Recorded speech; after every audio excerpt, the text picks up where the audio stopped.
Okay. Bismillahirrahmanirrahim. Assalamualaikum warahmatullahi wabarakatuh dan selamat malam. Terima kasih kepada semua yang sudi menonton sesi live kita pada hari ini. Siaran langsung bersama Firzana Redzuan lah, saudari Firzana Redzuan, merupakan pengasas dan presiden kepada Monster Among Us, satu gerakan yang digerakkan oleh anak muda yang menentang apa orang kata dan membela lah isu-isu berkaitan dengan hak seksual kanak-kanak, betul lah. Jadi buat mungkin yang pertama kali bersama dengan kita, pertama kali dengan kita ni, Team Selangor merupakan sebuah inisiatif kerajaan negeri Selangor dan kita mempromosikan atau memberi satu orang kata advokasi tentang volunteerism kepada warga Selangor lah khususnya. Jadi tanpa berlengah masa lagi, saya rasa wajar untuk saya serahkan pentas pada malam ini kepada saudari Firzana Redzuan. Silakan. Okay, hai, Assalamualaikum semua. Nama saya Fir dan thank you so much to Team Selangor atas jemputan mau ke program korang. So as explained by Hanis, we are a youth NGO dan kami memang fokus kami adalah untuk menentang jenayah seksual, khususnya jenayah seksual terhadap kanak-kanak. Dan just a brief information about Monster Among Us, kami telah wujud dari tahun 2017 dan everyone in the team merupakan golongan belia lah. So we are always welcoming new members, so if you're interested to join and if you're interested into the issue, do join us. So bila Hanis approach Fir untuk ceritakan tentang Sentuhan Selamat untuk Siri pertama, definitely it's always an honor for us to speak about this issue kerana isu ni sangat-sangat penting. Dan recently kita baru digemparkan dengan berita mengenai satu grup Telegram yang diguna pakai oleh irresponsible adults untuk menyebar, untuk menjual dan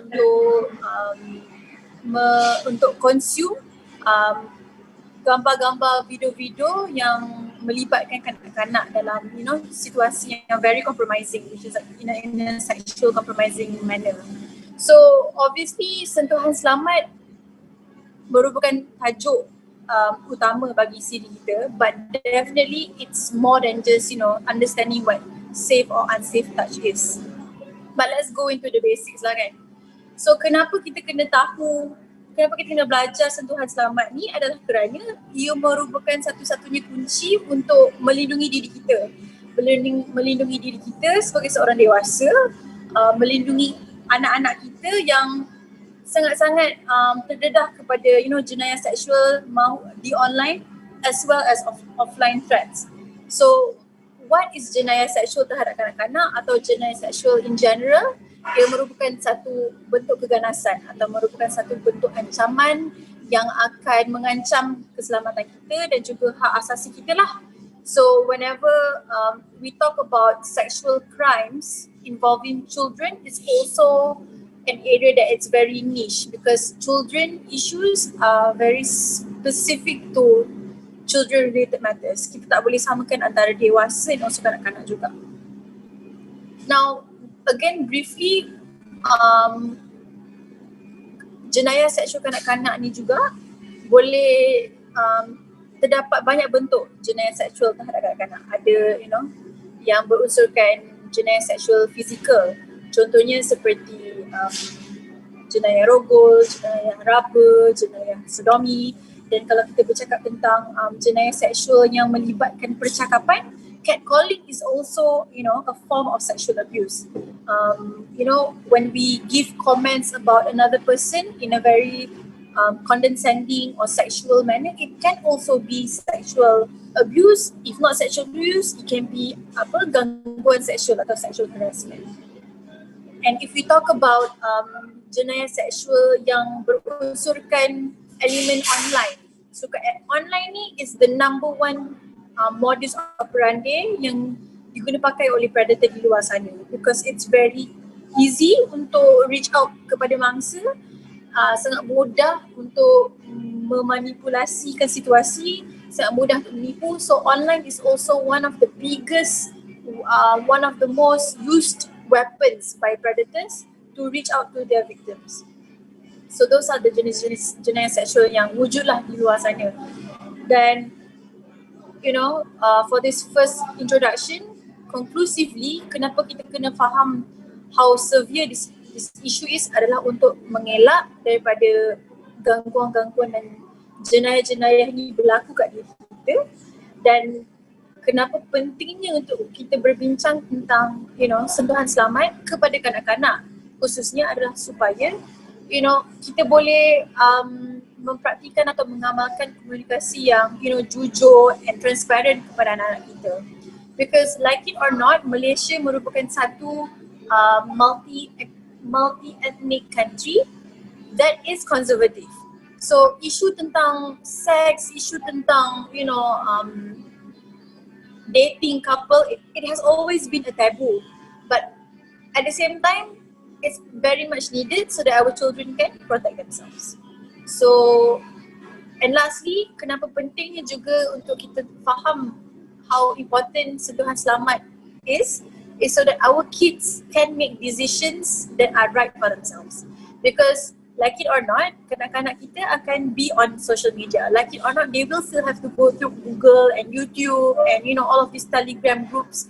So when they encounter a threat online, what do they do? So that's where pendidikan tentang sentuhan selamat atau pendidikan mengenai health and also sexual education is very important. So, okay, let's first understand apa itu sebenarnya pendidikan seksual dan kesihatan. Obviously people tahu kalau kita cerita tentang sentuhan selamat, kita akan belajar tentang fungsi-fungsi badan. But it's more to that. Kita akan mengajar tentang etika-etika atau norma sosial yang boleh yang dibenarkan dan juga things that are not allowed in our social norm. At the same time, selain itu, kita akan juga menyentuh isu mengenai hubungan sihat dan selamat. Because like I said earlier, like it or not, even though it's a taboo, our kids will still be in relationships dari kecil. So like it or not, they will still find someone cute on social media and macam okay nak je lah nak couple dengan ni. So instead of pushing it under the rug as if like kanak-kanak kita ni tak ada perasaan, we have to deal with the issues. So itu contoh-contohnya, satu-satunya topik yang akan di covered under pendidikan seksual juga. And I think what is important juga, what pendidikan seksual can offer to our community adalah pendidikan mengenai harga diri masing-masing.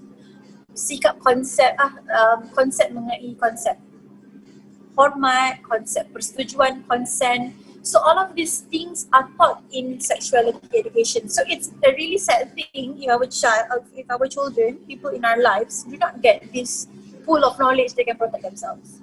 And of course, when we talk about isu mengenai sentuhan selamat, kanak-kanak dan juga dewasa jugalah yang menimba ilmu tentang pendidikan seksualiti ni akan belajar tentang keganasan, tentang penderaan. So once we know the harms yang wujud dekat sekeliling kita, kita dapat prevent ourselves lah from being victims of those crimes. So bila tajuk diberi sentuhan selamat, saya automatically akan fikir okay, of course people nak tahu macam mana kita nak ajar tentang safe touch and not safe unsafe touches kepada kanak-kanak dalam kehidupan kita. Because I think everyone melalui situasi yang sama di mana masa diorang kanak-kanak, mungkin parents korang at that time kurang selesa untuk cerita tentang sex and also coupling and also boobs and all of these taboo and uncomfortable things. So I think for us to mulakan untuk ajar anak-anak kita tentang adalah dengan memulakan hubungan yang rapat dengan diorang dulu. And it does not start with hey, do you know what sex is? It starts with consistent and deep conversations with your children. Okay? So misalnya the motto that Ma always holds on to would be lagi cepat you ajar anak-anak tentang sentuhan selamat lagi bagus. Selain daripada lagi cepat, lagi kerap you cerita tentang isu-isu ni pun lagi bagus. So the motto is as often and as young as possible, because anak-anak kita tidak terlalu muda untuk menimbul ilmu-ilmu yang boleh melindungi diri mereka daripada anasir-anasir jahat di luar sana. So and for us to have open conversations with our children as parents or as dewasa, kita kena be open and kita kena treat our children as equal beings, kerana even though mereka muda, even though mereka mungkin tak sampai 10 tahun lagi, but kita kena celebrate the fact that anak-anak kita berperasaan, anak-anak kita mempunyai hak-hak mereka sendiri sebagai seorang kanak-kanak, dan anak-anak kita perlu tahu tentang isu-isu ni dan mereka boleh menerima isu-isu ni because they can. Never underestimate a child's intelligence because they will always have something to ask, especially bila umur diorang bila umur awal remaja kan. At that stage diorang sangat inquisitive, they're very curious to know. Banyak betul tanda tanya dalam kepala otak diorang. So as adults, our duty is to address to those queries that they have. Never push it to the side and expect the world akan ajar diorang. Alright. So the rule is how to start talking about sentuhan selamat dengan anak-anak kita adalah dengan cara yang konsisten dan cara yang mendalam. So that's that conclusion for that part. Now, ramai juga tanya kita orang bila nak mula cerita tentang sentuhan selamat ni. Budak tu 10 tahun ke, budak tu 5 tahun ke, like when do we actually start talking about sex with our children? So like I said earlier, lagi awal lagi bagus. Tapi the knowledge that we impart to our children must be age appropriate knowledge. Kalau umur dia 10 tahun, ada tajuk-tajuk yang lagi sesuai untuk diajar kepada kanak-kanak yang berumur 10 ke 12. Ada yang lebih sesuai yang cerita kat diorang bila diorang 16 years old and above. So let's go through this. Kalau anak kita baru baby, lingkungan baby ke umur 2 tahun, what is best for us to teach them is about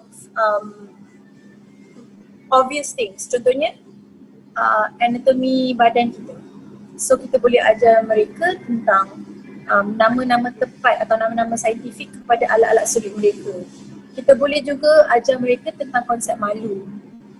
You know how we normally hear kalau macam auntie kita tengah mandikan kita punya anak buah, cover malu.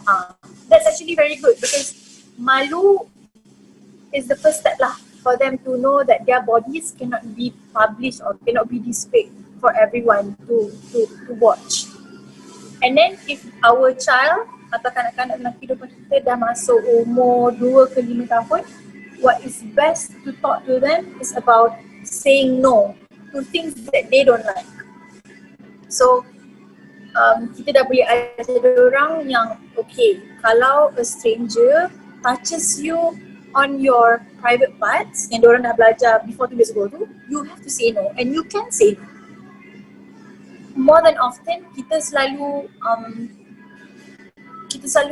shove words into our child's mouth. We don't make them think why they have to say yes or why do they have to say no.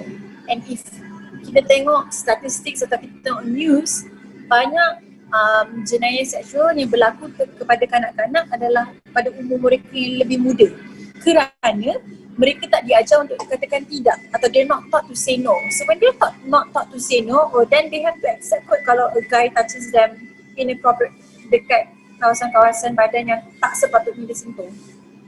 We might take this like, iyalah mestilah budak tu akan say no, but statistics have shown children yang kena sexual abuse ni adalah kerana diorang tahu benda tu salah. So the concept of saying no can be taught to kids around 2 to 5 years old. Then kita masuk umur 6 ke 8 tahun, diorang masuk sekolah rendah. What we can teach them is about, rules in the internet. And especially these days, ibu-bapa muda confirm akan bagi gadget dekat anak diorang, fine. But you have to be responsible to teach them what to do and what to not do on social media. Social media does not come with a handbook, It does not come with a buku peraturan di mana ibu bapa boleh mengajar anak-anak.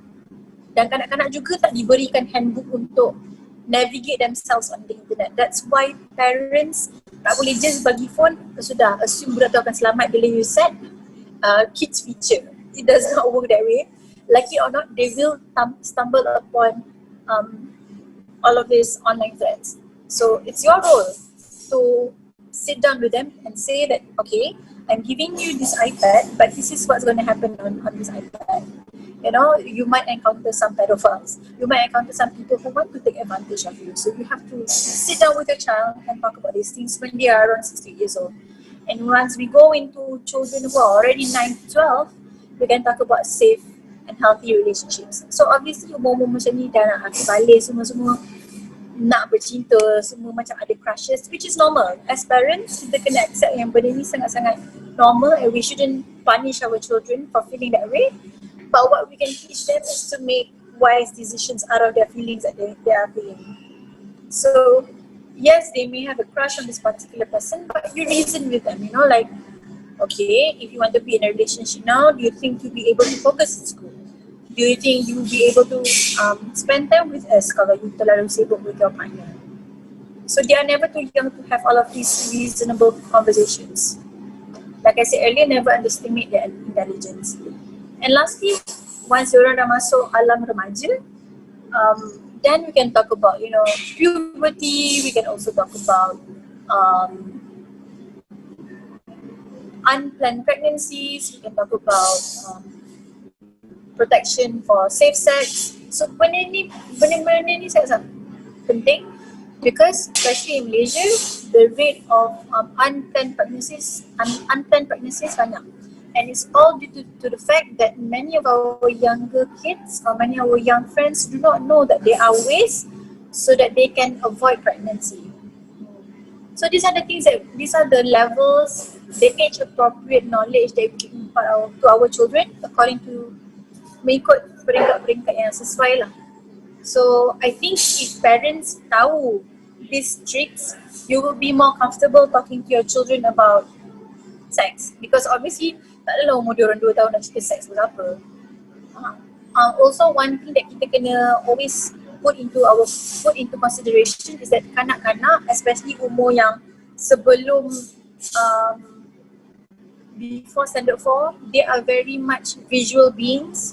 So bila kita mengajar, bila kita mula borak tentang isu ni, tunjuklah gambar, tunjukkan rajah, tunjukkan diagram. There are so many videos on YouTube that you can refer to and share to your children supaya mereka lebih faham dan supaya melekat dalam minda diorang. Then once they reach alam remaja, our children are more critical, they are more kritis as well. So take that advantage to ask them important questions. Misalnya talk to them about why you may not want to have kids now. Jangan kata jangan have kids, but you know, have these conversations with them. Yeah. Okay, Fir, I got a question, Fir. Yes. Okay, macam mana bagi setengah parents yang mungkin mereka, yelah sebab kita faham culture Melayu agak tidak biasa dengan bersembang atau kita berhadapan dengan kanak-kanak dan bercakap tentang isu-isu yang bagi saya agak isu-isu yang dewasa lah kan daripada I mean it's not the normal punya conversation yang kita ada dekat daily routine kita dengan parents apa semua. So what if kalau setengah parents dia menganggap macam you know these kids dia macam they are just still kids, faham tak? So how do we encounter this kind of parents? Contoh macam kita tahu kita ada kesedaran untuk beri ajar kepada anak-anak kita tentang pendidikan seks, tetapi bagi setengah parents yang mungkin sedikit konservatif, mereka merasakan ini adalah tajuk-tajuk yang tabu. Bagaimana untuk orang kita mungkin saudara mara kita, mungkin kita macam mana kita nak encounter mereka ni untuk beritahu bahawa perkara ni sangat-sangat penting untuk dihadam oleh anak-anak kita. Silakan.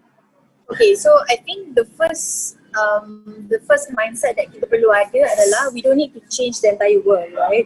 We can address people who are closest to us first. So if we know that our relatives are the ones who are conservative, target them first. You know, tak payah nak macam pergi satu kampung dan mari kita cerita tentang seks kalau you're not ready yet, right? So go to people who are closest to you. And when the closest to us are conservatives, what we can do is, I rasa Malaysians especially mudah terkesan dengan berita. Mudah terkesan dengan, oh my god, you know, they like headlines. So show them headlines that are relevant to the issue. Contohnya tentang isu Telegram, kanak-kanak punya gambar bogel semua dalam tu. Show to them that, hey, if you don't teach your children about these things, it will happen. So I think that could be one of the methods that kita boleh ambil lah to approach our relatives who may be conservative, who may be shy to talk about these things. Because memang betul apa Hanis kata, memang bukan semua orang selesa untuk cerita pasal seks secara terbuka. But teach them and also emphasize to them yang kalau korang tak ajar anak korang tentang Sentuhan Selamat, bila a stranger touches your child dekat dia punya bawah dada, anak you benarkan je.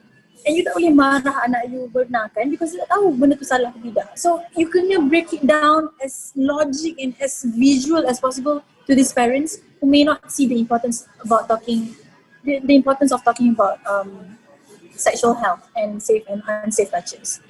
So that's why tajuk hari ni pun sangat-sangat basic, but it's very important. It starts with ilmu tentang Sentuhan Selamat. Because even kita punya Kementerian Kesihatan pun kata children knowing Sentuhan Selamat adalah the first step to protect themselves from sexual crimes. I hope I answered the question. Okay. So yes, kita dah cover bagaimana mula. Kita also dah cover bila nak mula. Now let's go into something that is slightly more sensitive but very very rampant dalam society kita, which is sumber mahram atau dalam bahasa Inggeris dia incest.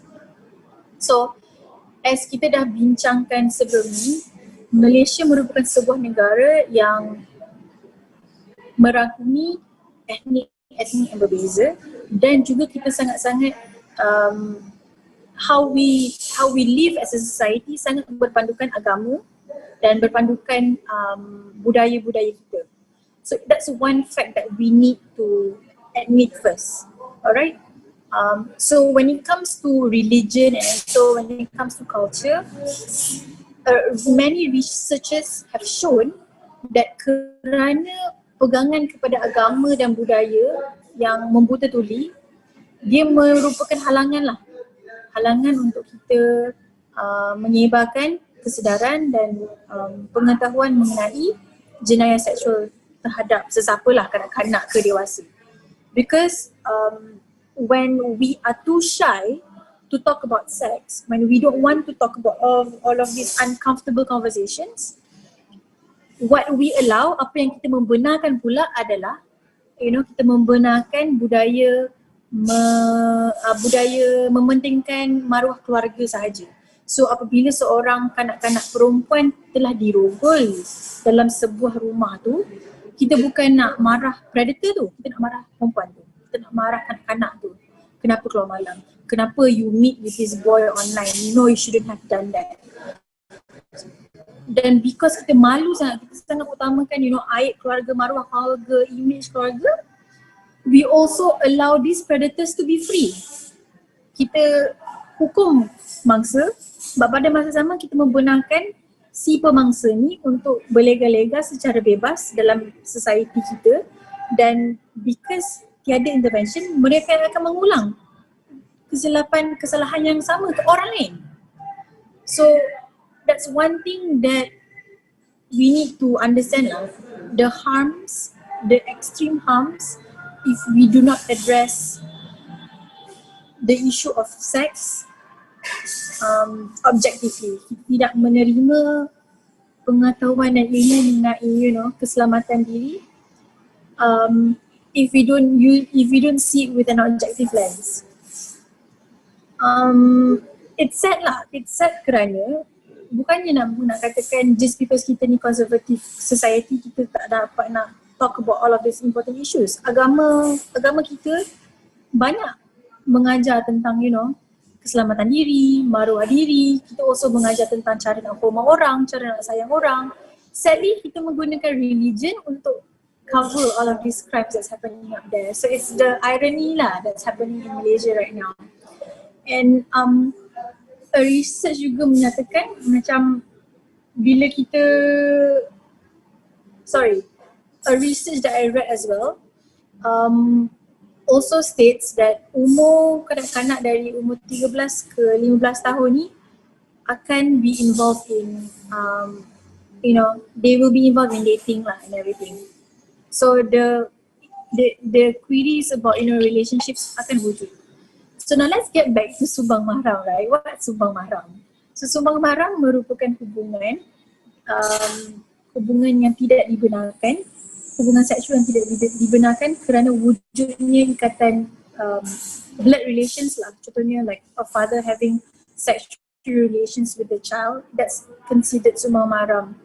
And I think a lot of countries out there telah criminalize benda ni sebagai satu jenayah. And not only, liberally it's criminalized, even in religion it's not allowed. Because one thing that I would like to quote from this article that I was reading about incest, dia kata sumbang mahram ni merupakan satu-satunya jenayah seksual yang akan memberi kesan yang sangat-sangat mendalam kepada psikologi si mangsa, kerana dia akan terkesan dari segi this is my father, I trust him, the society says that I need to trust my father, but at the same time he is making me feel like I'm dirty, he's making me feel confused, like I know I don't like him penetrating me but he's doing it. So incest is one of the crimes that memang akan hit you right in your psychology core lah. So that's one thing that this article was saying, because it targets the family dynamic. So macam it's very different from sexual abuse contohnya by a teacher and a student as compared to your own father raping the child. So the psychological impact is worse in that sense. And also macam kita kena accept the fact that masuk alam remaja, adolescence is hard enough. Seorang bila kita masa remaja pun kita melalui banyak betul benda yang macam susahnya nak navigate life, right? Because you're going through puberty, you're going through school, you also need to obey your parents. So on top of adolescence, you not deal with incest, it can really mess a child up lah. So if you want to look into the law yang wujud dekat Malaysia untuk address sumbang mahram, Akta Kanak-kanak kita memang melarang hubungan sumbang mahram. Ini merupakan satu jenayah. Dan selain itu kita juga ada undang-undang syariah yang menghalang dan melarang juga sumbang mahram. But in Sharia law, the punishment is less as compared to civil law. So these are the things yang pentingnya kita kena cerita tentang sentuhan selamat, and why it's important to talk about sentuhan selamat di dalam konteks rumah. Because like it or not, many cases out there yang sedang berlaku di luar sana adalah penjenayah yang melakukan jenayah-jenayah ini adalah orang-orang yang dikenali, orang-orang yang dipercayai juga oleh kanak-kanak. So 80%? Let me see my notes. Basically it's a great percentage of predators who are known by the children. So macam contohnya macam kita ada kes jenayah seksual kat Malaysia, a majority of them kanak-kanak tu kenal predator dia. So what does it mean when the children know who the predators are? Maksudnya they are people who are closest to the child, people who are entrusted by the child. So this is one thing that we should never take lightly. Bila it's already hell bila kanak-kanak menjadi mangsa kepada jenayah seksual, but it's also hell to know that statistics out there are saying that people who are actually taking advantage of our children are people who are trusted by children themselves. So this is why I wanted to settle the first Siri dalam konteks sentuhan selamat di rumah. Because if parents are not firm enough to ajar anak mereka tentang sentuhan selamat, dekat situlah ahli-ahli keluarga mereka yang jahanam akan take advantage of the ignorance of the parents. Contohnya, an uncle who is asked to take care of the child, tapi uncle tu tak guna and uncle tu sexually abuse the child, and parents macam no, my brother's not going to do that to my child. So like it or not, like don't underestimate predators out there. Yes.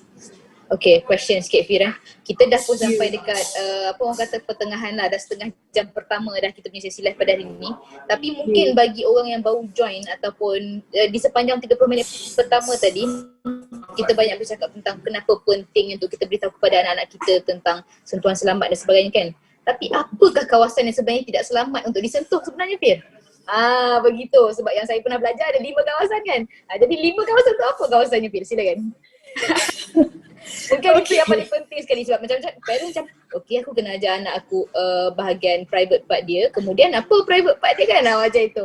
Adakah private part sahaja yang merupakan sentuhan tidak selamat? Yang lain ni kat mana pula? Silakan Fir. So penting ada moderator supaya dia tak membenarkan si speaker melalut ke tempat lain. Okay, definition sentuhan selamat yang diberikan oleh Kementerian Kesihatan Malaysia adalah sentuhan-sentuhan baik yang boleh digambarkan sebagai sentuhan yang membuat kita gembira, rasa selamat dan selesa. So contohnya kita boleh ajar ke anak kita, okay, if a person shakes your hand, how do you feel? If you feel happy then it's good lah kan. Tapi if you feel uncomfortable, you have the rights to say yes or no. Okay, so let's go into kat mana selamat, kat mana tak selamat kan. So I can go direct to your questions. Kita pun masa dah habis dah. Firstly, a place that is not safe to be touched by anyone except parents lah, except guardians who are trusted will be the mouth. Many take this lightly juga. Many also might not see kenapa mulut tak selamat, right? Like mulut makan kot. Because banyak kes di luar sana di mana kanak-kanak dijadikan mangsa kepada oral sex si pemangsa. They will ask the child, trigger warning here, they will ask the child to, perform oral sex onto the predator. Because to them, okay, I would like to share a story if I may. There's this case where this child was playing with a neighbor who is sort of, dia dah remaja tapi dah besar sikit, mungkin around like 17 to 18 years old, and dia kata, okay, jom main game. Okay, budak tu macam okay, jom main game, bestnya.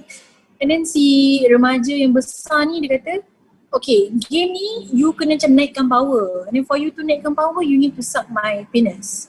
So budak tu macam, but okay, it's a game, so I suck the penis and then power akan naik lah, lagi bagus lah in that game, something like that.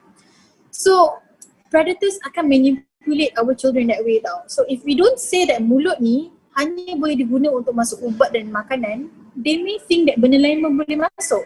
So that's why we say that mulut adalah satu bahagian yang tidak boleh disentuh easily by random people.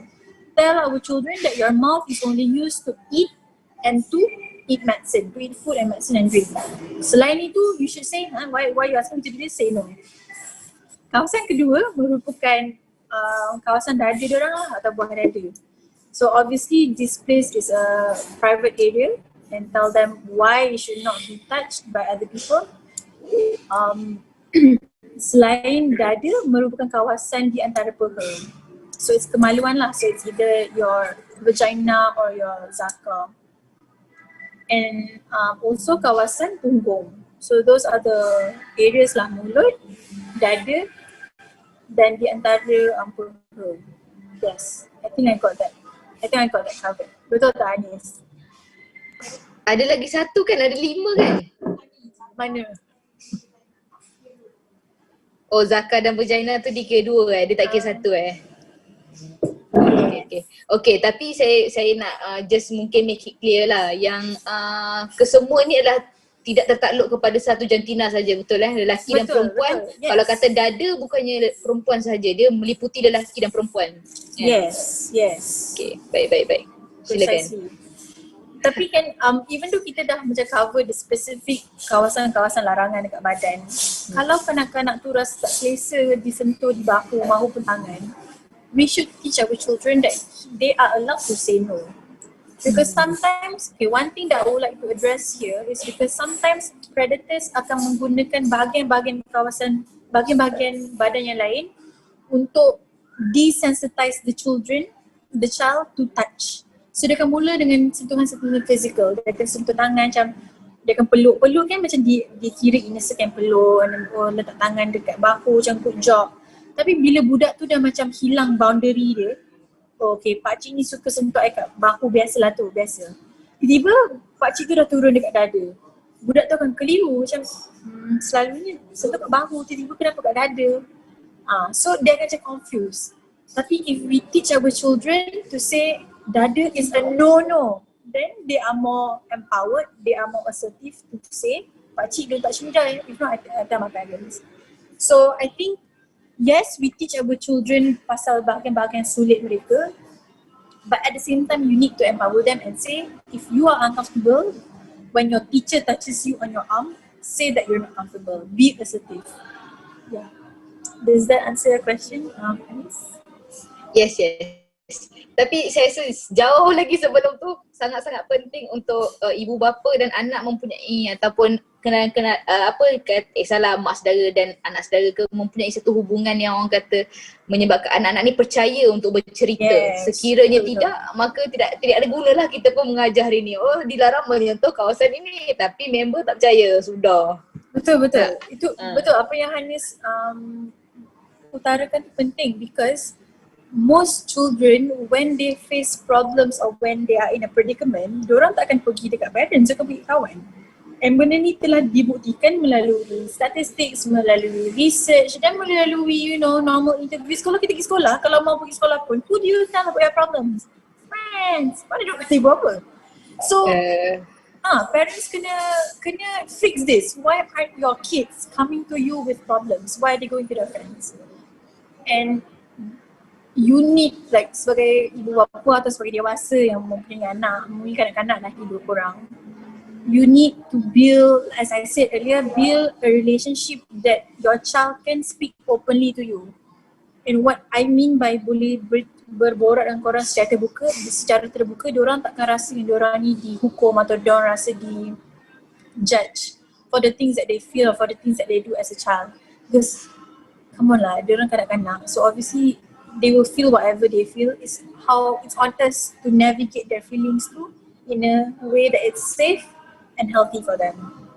So yeah. Betul tu Hanis. Yeah. So considering that kita tinggal macam around 11 minutes, 12? Yeah. I can just list down a few things on how we can make, how we can impart ilmu tentang Sentuhan Selamat di dalam konteks Sentuhan Selamat di rumah. So as I mentioned earlier, parents perlu bercakap dan perlu macam bersembang dengan anak tentang adolescence reproductive health. Mereka kena, like it or not, it's your responsibility as a parent to talk about, what their private parts are, why they need to cover them, why they need to protect themselves, why they need to say no if a stranger asks them to go out for movies, right? So parents, kalau korang nak ada anak, korang kena nak juga cakap pasal benda ni. Kalau korang tak nak cakap pasal benda ni, jangan ada anak. Okay? Kemudian, sebagai ibu bapa atau sebagai dewasa, kita kena ajar anak-anak lelaki kita untuk menghormati the opposite gender.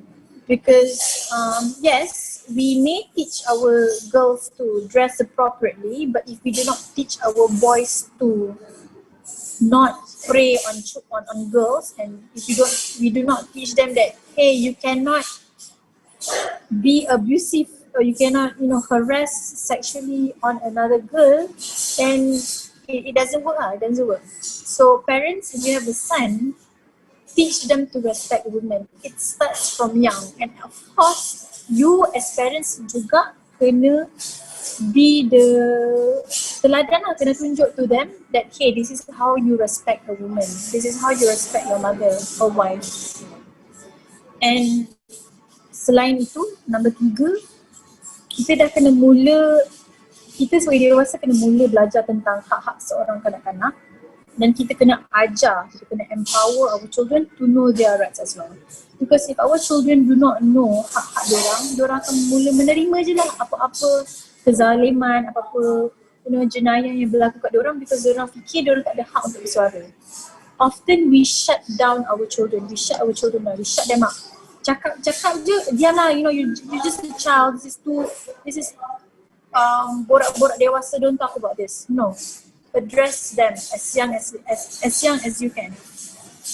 Kemudian nombor 4, kalau dah terlepas, kalau anak-anak kita sudah menjadi seorang mangsa kepada jenayah seksual kanak-kanak atau jenayah seksual, you kena try your best untuk hantar dia supaya ada early intervention of psychological help. Because research have shown that, sexual abuse can only be healed by going through psychological intervention as early as you can. Because as I mentioned earlier, issues like incest is very much, it really goes deep into someone's psychology. It will scar the child. So try your best to find, affordable means untuk you help your child heal from the trauma that they go through, not only physically but emotionally. Because many cases kanak-kanak takkan sedar apa yang berlaku kat diorang ni sangat-sangat besar. It will reach to them once they reach puberty, dia macam shit, what the hell happened to me? Then they will feel disgusted by themselves, they feel like it was their fault. So early intervention is needed.